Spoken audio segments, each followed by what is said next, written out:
to help you out. Happy to introduce to you guys Pete VanVolkingburgh. Pete is a mental health professional up at Manitoulin Island. He'll share a little bit more about what that looks like. But Pete is one of my former students, and as a youth pastor, the longer you're in the game, the more you see your students graduate and move on and see the exciting things that God has for them. And I first met Pete as a grade 9 student, trying to figure out what grade 9 was all about and whether he'd be a professional football player or not, is some of the things I recall about Pete. And just watching him grow and watching him head up to Manitoulin Island, where he's had an incredible ministry with the Native youth up there, particularly in the Wikwemikong area over the years, through a ministry called Hope Youth, and now he's transitioned into a professional role up there. And what he's experienced, as well as his education, I think gives him full authority to speak into our lives and our ministries in the area of youth mental health. So Pete, welcome. I'm so glad you're here. I'm going to stop sharing so you can share, and I'll turn the time over to you. Welcome, Pete. Hey, thanks so much. Yeah, let me share here, see if I can figure it out.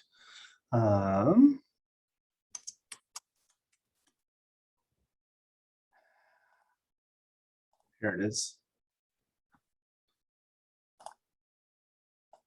Let me just move this around, try and make it work. You're seeing probably some jumbled mess right now.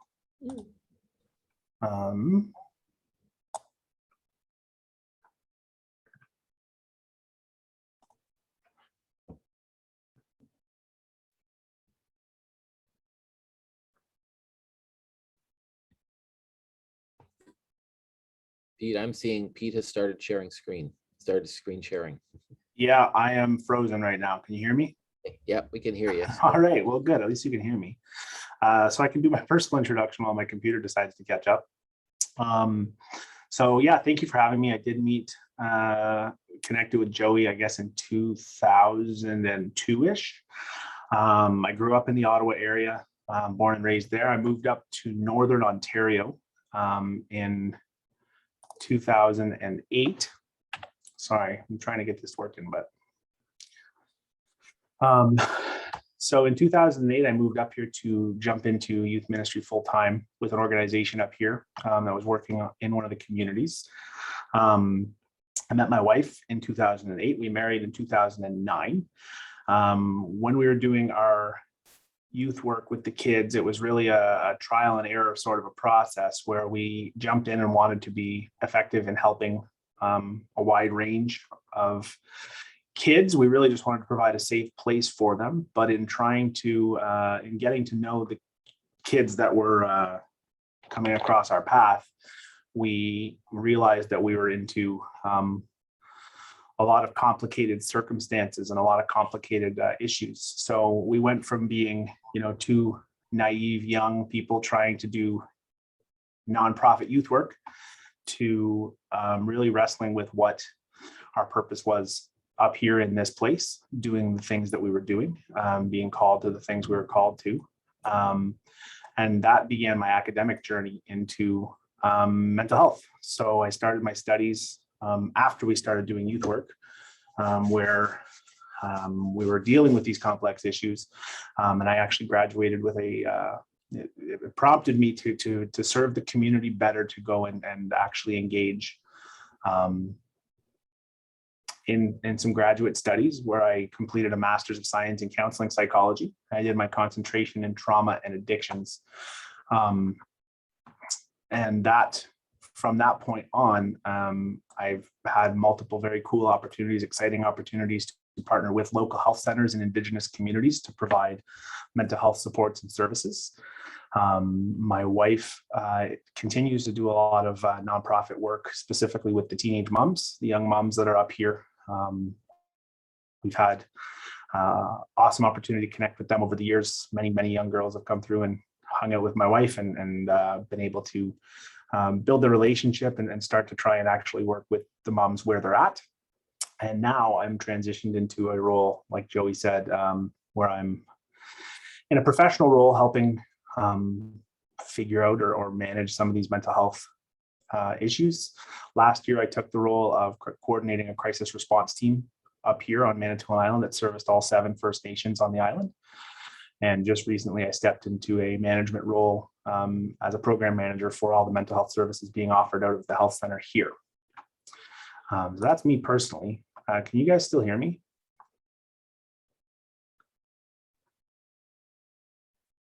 Yeah, we're all good, Pete. All right. Well, my computer screen is completely frozen, so that's fun. Bear with me just for a quick sec. I don't know if you can see what my screen is sharing or not, but no, we're just getting Pete Van has started screen sharing, so we're kind of frozen. Yeah. Okay. Oh, there we go. We're starting to respond here. Awesome. Oh, did we do it? No, not yet. So today we're going to have a real quick flyover of mental health issues in Ontario, in Canada, and in youth. It's going to be a very quick flyover. There's so many things we could talk about. There's so many things that we could address. There's so many things that we could spend our time on, and they would all be valid. Hey, there you are.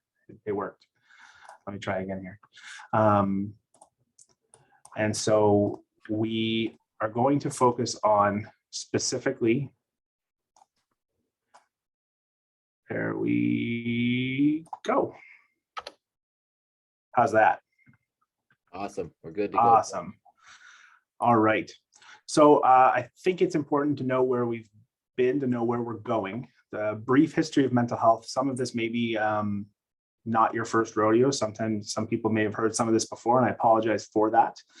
But really, prior to World War II, there was psychology and counseling, mental health issues were kind of an obscure science. Freud and Jung and some of those people studying stages of development. But when soldiers were returning from combat, the medical community started to recognize that something else was going on that wasn't physical, that wasn't related to any physical ailment, and the real study in mental health began. The research that came out of that was very diverse, some more helpful than others. But basically at that point, the schools of thought that were established were ones that led us to the point that we're at now, where we're actually able to glean different techniques from different schools of thought to put together an individualized process for supporting people who are struggling with their mental health in any capacity, where it's very few and far between where you'll find someone who is strictly practicing in one school of thought. They do exist. You can go and find people that are practicing old school Freudian psychoanalysis, few and far between for good reason. But that World War II, so my grandparents' generation was really the beginning of learning about mental health. And I say this not so much for the history lesson, but for the context that this is still an evolving topic that we're still learning about as we go. That the more information that comes out, the different approach, the more information comes out, the more things can change. We're starting to understand that it's something that absolutely impacts every aspect of the person. Today that we understand, you can't go on social media, you can't have a conversation with youth, you can't have a poster up hardly without mentioning the impact of mental health on the individuals around us. That having sort of a functional operating knowledge of mental health issues and how to direct people to the services that they need is a huge asset to any frontline worker who's working specifically with youth. But if you're working with people at all, it's important these days, I think, to try and have a working knowledge of how to help or of some of the processes involved in supporting individuals who are struggling, because mental health issues do absolutely impact people of every age and stage. I've done a couple of these before to different groups, and the question comes up like, well, why is it something that comes up so regularly? How does it have such an impact in every area of our lives? How is this something that we need to be so focused on? The reality is that we've heard the old expression, be kind because everyone is fighting a battle you know nothing about. We've heard the expressions that, walk a mile in his shoes before you judge a man. And the truth is that everybody is carrying baggage from their story, that every single person is coming into today with a history of experience, a history of relationships, a history of environment. Those things all do play a role in how we see the world and what we are dealing with in our day-to-day. Some of those things obviously are trauma, addictions, relationship issues, job insecurity, housing, and food security. Absolutely everything we do is going to have an impact positively or negatively on our mental health. By mental health, we mean a healthy state of being, right? We mean a healthy functioning level of operating.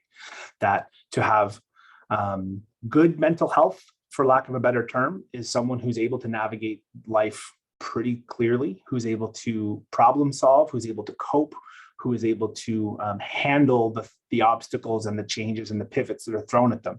For individuals that are struggling with their mental health, it's a lot more difficult for a variety of reasons. Some of this is environmental, some of this may be physical. We do understand that the brain is the most complicated organism in all of God's creation. And if something can go wrong with something like your knee or your elbow, where you develop tendonitis because things aren't working the way they should, it stands to reason that things can go wrong with the most complicated organism that is infinitely more complicated than a knee or an elbow. When things go wrong with our brain, we end up in the world of mental illness. We end up in the world of psychiatric intervention, and we'll get to that in a second. The thing I want to focus on a little bit here is trauma. Trauma has become a little bit of a buzzword, meaning that it shows up all the time, but it's important to identify what trauma actually is. All of us have experienced trauma, whether we identify it with that word or not, because trauma is any life event that causes us significant distress, specifically an incident that causes our normal coping skills to be extended to their max and maybe not work the way that they should. So for some of us, we have a rough day at work, we're able to go home and we have certain things that we do after a hard day that are healthy and normal for us to cope with the stress of that day. Trauma occurs when something significant happens, big or small, that makes these coping mechanisms less effective or maybe completely ineffective. The misconception with trauma, I think, is that it needs to be a one big event that traumatizes us. Soldiers returning from war were traumatized. But the reality is, the research shows that any distressing event, even small ones, can layer up on top of each other and make our day-to-day functioning a lot more difficult. We can talk about small incidents like a fender bender that can traumatize people because it will lead someone to be more nervous when they're driving. Now, that's not a big one that's going to necessarily derail their whole life, but it is something that's going to have an impact on the way that they are moving throughout their day. Things that are much larger, like abuse, sexual, physical, emotional, financial abuse, can cause much more serious repercussions and lapse in coping skills, which can lead us to a lot deeper mental health and mental illness issues. Trauma is going to push coping skills, even if they're small. If you think about small incidents that layer on top of each other, it's generally not one thing that causes the break. It's generally the straw that breaks the camel's back. Trauma is the same way. We notice in the research that individuals who end up really struggling with addictions, really struggling with healthy functioning, holding a job, parenting, relationships, tend to be individuals who have experienced high levels of trauma, whether that is large events or small events, have similar indicators for people who are struggling more openly with their mental health. All of us have a set of coping skills. Again, you may not call them that in your own day-to-day language, but a coping skill is the way that we operate under stress. How do we cope with stress? For some people, it's zoning out and watching TV for an hour because I had a hard day and I need to unplug. For some people, it's going out for a hike and being active and exercising. For some people, healthy coping is spending a quiet night at home with the family. And for other people's coping skills means getting out and about and trying to distract themselves. Where coping becomes unhealthy is when the activity or the skill that we're using is now actually causing more destruction than it's causing help. It's a very fine line. Alcohol is a very easy one to point to. Someone after a long week may enjoy having a glass of wine, but if it turns into 4 glasses of wine or a bottle of wine after every day, we've now gone from a healthy coping mechanism, I enjoy having a glass of wine with my wife on a Friday, to something that's causing more destruction. Exercise can be something that can actually become unhealthy, believe it or not. If it crosses that line from I do it to blow off stress, it takes me about 45 minutes to an hour a day, to now I am putting off responsibilities and my day-to-day tasks with my children, with my job, because I'm coping. And that's where the line can get really blurred. What we see most often for people who are able to actually cope in a healthy way is the support system that they have and the connection that they have to the people around them. This is especially important in youth, as most people will report by the age of 18. That's when their struggle with mental health and mental illness generally begins. There are exceptions to that rule, but the youth age, the adolescent age from puberty to about 18 to 25 is a critical period for connection, for support.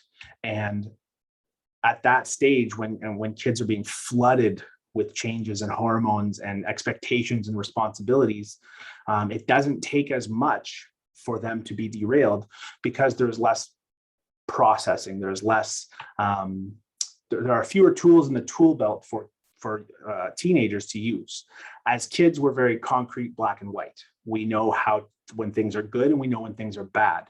But as adolescents, we start to be handed this whole new palette of colors to color with.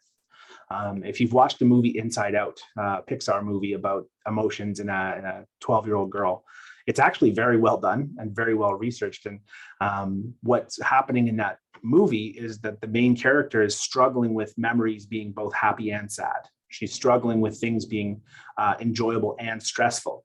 And that's the thing that happens in adolescence. So with trauma, when we are children, and when we experience trauma, we don't have a box for that to fit in. So it kind of just goes to the side and we don't really think about it. We kind of just progress through life because it's very black and white. It's not happening to me right now. It's not something I'm going to think about. When we hit adolescence and we're now able to actually start to process what's going on or what has happened to us historically, particularly in the arena of sexual abuse, we now have a different set of tools to compartmentalize what's been happening to us. And this can cause a huge break in coping skills. And if we don't have the right support systems or connections in place, that is when we're going to see the real struggles take over. We cannot talk about mental health in Canada today without discussing opiates really briefly. An opioid is a painkiller, for those who don't know, that also numbs pain receptors in the brain, but at the same time causes euphoria or good feelings. It causes a rush of dopamine and serotonin, or replaces, a false version of those natural chemicals. And it can be something that is incredibly addictive because they are very powerful painkillers that cause very powerful feelings of euphoria. The reason that the opiate crisis has extended to the point that it's at now, we used to think that there were chemical hooks. And that's true to a point, that some people were wired to just have a certain desire or a taste for a certain substance. While there is an element of that, we did a study initially on addictions where we put a rat in a cage and we gave him heroin water and we gave him regular water in a cage. And what they saw was this rat used the heroin water until it died. And so that's where the idea of chemical hooks came from. What happened about 20 years after that in the early 80s was they reopened that study to study something called rat paradise, where the researchers realized that they had put that rat in a cage without anything meaningful to being a rat. There was no mate, there was no friends, there was no grass, there was no good food. So the second study, what they did is they did it with rats again, and they put them in a much larger enclosure that was set up ideally for rats to be rats. There were other rats in there to be friends with. There were things for them to do. The purpose of being a rat was promoted in this environment. And still, they gave them water mixed with heroin and they gave them regular water. And what they found in the second study is that even though the rats had the same access to the drug-infused water, they actually used it recreationally and they saw no overdoses in those rats. That began the shift for us from drug addiction being strictly chemical and strictly to do with the physiological craving for a substance, and starting to see drug addiction more as a symptom and not a root. Seeing addiction, specifically drug addiction, alcohol addiction, as being an unhealthy coping skill taken to the extreme for individuals who don't have connection, who maybe have lived their lives devoid of meaning and purpose of what it means to be human, or healthy connection and healthy relationship. It is something that is an escape for them to be able to cope with their day-to-day. Again, we know that people deal with things that we could almost not even imagine. We know that people are carrying burdens that we weren't designed to carry, that the violence and the isolation and the loneliness has really been something that is fed into the opiate crisis. So here in Ontario, we actually declared a state of emergency on March 17th of 2020, which is about the time the pandemic was declared. We saw a massive increase in opioid use, a massive increase in non-lethal overdose, an increase in opiate-related fatalities, and that it had been going up since 2019, but at the outbreak, at the onset of the pandemic, we saw it go up exponentially. The reason for that is the pandemic forced isolation on all of us. Unfortunately, personally and professionally, I saw the result of that isolation having impact on the people around us. We saw an increase in domestic violence. We saw the suicide rate almost double. We saw a huge steep increase in fear and anxiety levels in people, not knowing whether COVID was the next Spanish flu that was going to take out 10% of the population. Things getting politicized and people being anxious to enter into conversations. And it took away a lot of people's value and purpose. People that found their purpose in going in person to having meetings like Alcoholics Anonymous or Narcotics Anonymous were now no longer allowed to do that. And so the human connection and the opportunity for people to come together in ways that brought them meaning and value was taken from them. And so as a result of all these factors, we saw the drug consumption, the alcohol consumption increase in ways that we hadn't seen it documented before. And that's how we ended up where we are. It's important to distinguish between mental health and mental illness. Mental illness is when we've crossed over into a point that we need medical intervention. Mental illness has to do with diagnosable illnesses, such as schizophrenia, schizoaffective disorder, bipolar disorder, even some eating disorders will be categorized as mental illness, versus struggling with our mental health. All of us will struggle with our mental health. Not all of us will develop mental illness. To have a period of depression in your life or feeling that you're struggling with depression is dealing with mental health issues. But when you are dealing with bipolar disorder or schizophrenia, we are now into the area of mental illness that needs psychiatric intervention and medical attention to really take care of the entire person. Going to do a bit of a statistics dump for you. I have the resources for these statistics if anyone's interested on my last slide. But this is to give us some context of where we're at in Canada. 1 in 5 Canadians report a serious problem related to mental health. That by age 40, 50% of Canadians will have dealt with mental illness. Mental illness affects people of all ages, education, income levels, and cultures, but systemic inequalities such as racism, poverty, homelessness, discrimination, colonial and gender-based violence, among many other things, can worsen mental health and symptoms of mental illness, especially if mental health supports are difficult to access. On that note, where I live, where I work, is a remote community, a remote place in Northern Ontario. And we see the result of this, that we don't have CMHA or CAMH around the corner. We don't have a hospital with all kinds of outpatient clinics available to individuals struggling with mental health. So it's left to community-based providers to try and support the families of people who are struggling, as well as support the hospital, which is 2 hours away, in caring for people who are really struggling. Major depression affects approximately 5.4% of the Canadian population, and anxiety disorders affect about 4.6% of the population. Major depression and generalized anxiety disorders are clinically relevant, where we are dealing with something more than being bummed out, where generally the criteria for those things have to do with feeling depressed outside of the normal parameters of feeling sad. When hard things happen, it's right for us to feel depressed, right? If my dog gets hit by a car today and I don't have some sort of, reaction to that, we would maybe question my empathy levels towards my dog. When bad things happen, we're going to feel bad for a period of time. When we're talking about major depression, we're talking about depression that cannot be explained by circumstance. We're talking about depression that is going to actually have an impact no matter the circumstances where we find ourselves in.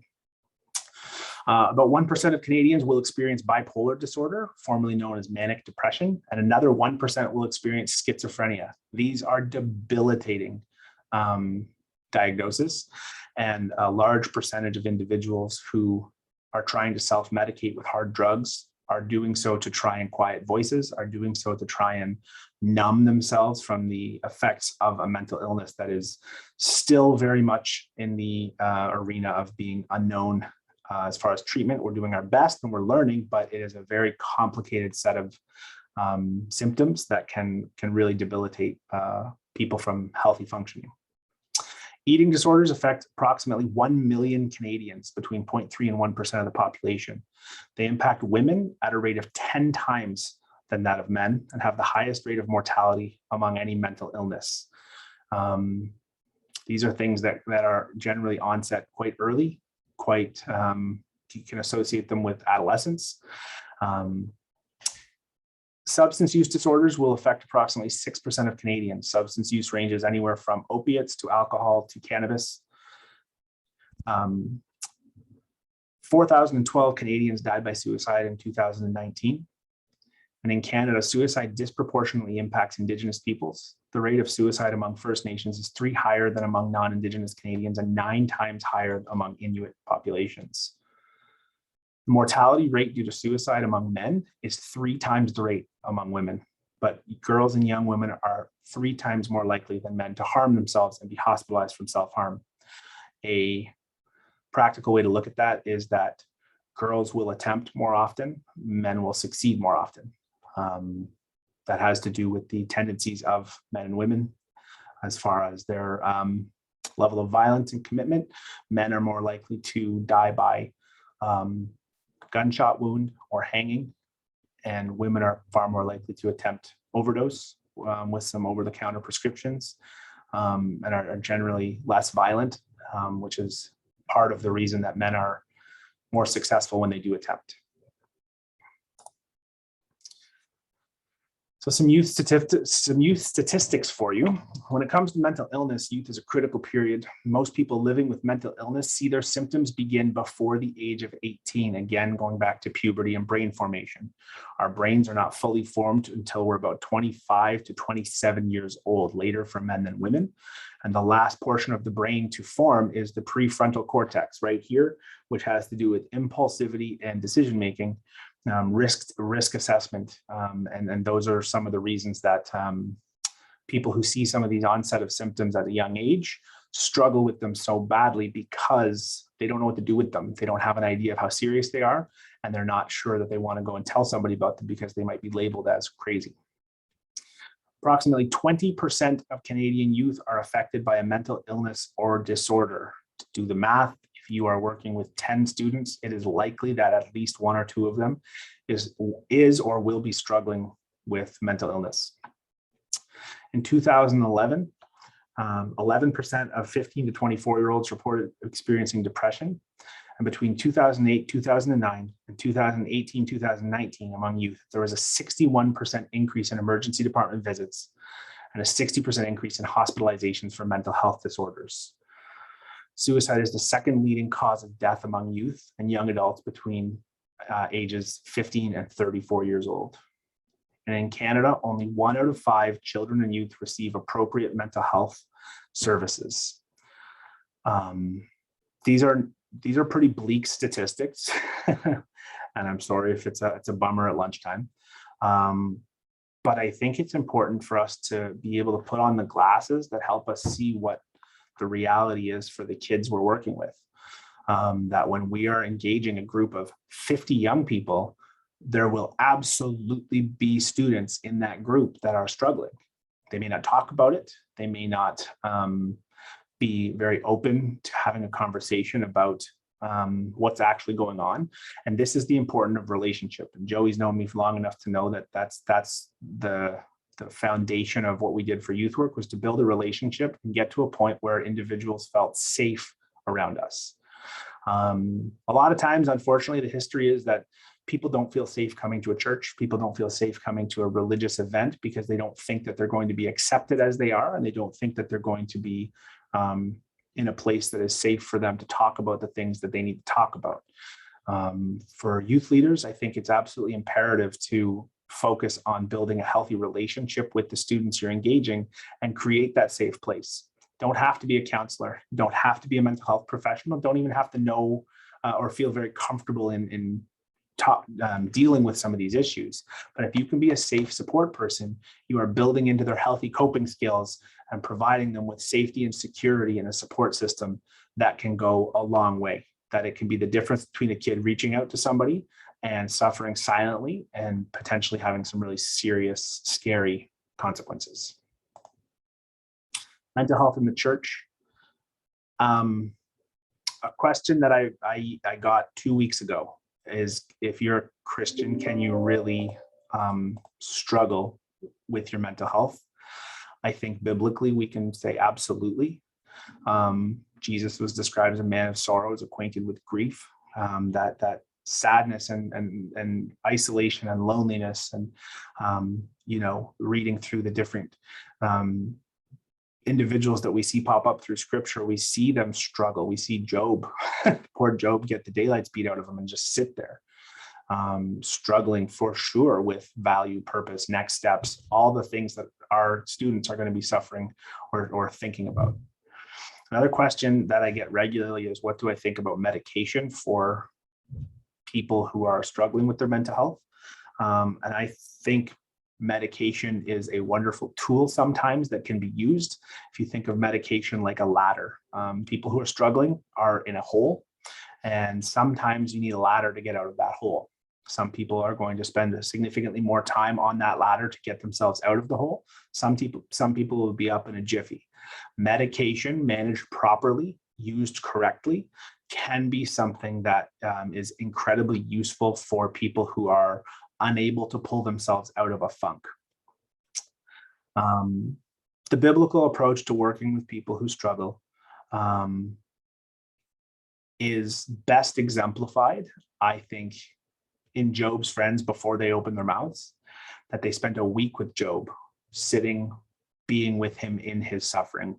We don't have the words. I've made the mistake many times over my career, thankfully less now than I used to, where I thought I had to talk all the time, where I thought I had to have an answer, where I thought I had to have a Bible reference, where I thought I had to have some encouragement for people that are suffering. But I think James 1:27 talks about religion that God the Father regards as pure and faultless is this: to be with orphans and widows in their distress, be with people in their distress, and to keep yourself from being polluted by the world. I think for us, we want to walk with people. We want to engage with people where they're at. That means when a high school student walks into your program, we have no idea what story they're coming in with. We don't know what they're carrying. We don't know until they tell us. And so I think the importance of relationship cannot be overestimated when working with youth, because we're never going to get to have a conversation with students about what's really going on until they trust us. One thing about teenagers specifically is they have a very sensitive meter for fake people. That if we're faking our ways through it, that we have a hidden agenda, that we're really here about trying to push a baptism on them or push a conversion on them or whatever they think is being pushed, they can see through or think that they can see through false motives. And in working with high school students, we really want to make sure that we are authentically trying to spend time with them to get to know who they are, so that we can build a safe relationship with them, that they can feel comfortable coming to us about some of these scarier things. They may be scary to us too.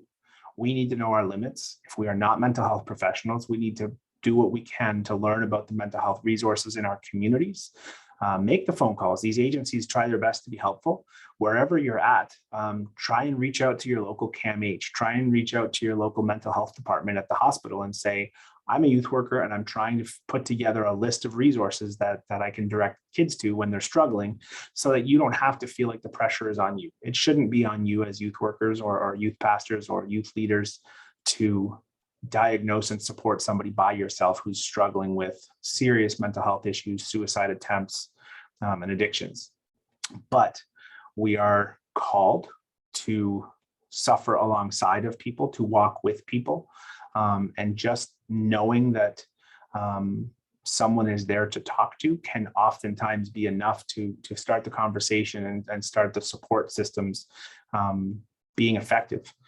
Secrets only have power while they're secret. And for a high school kid suffering with, who spends, their night times cutting their wrists and their daytimes planning when they can get drunk next, that's scary. They don't know how that information is going to be perceived. They don't know how someone's going to react.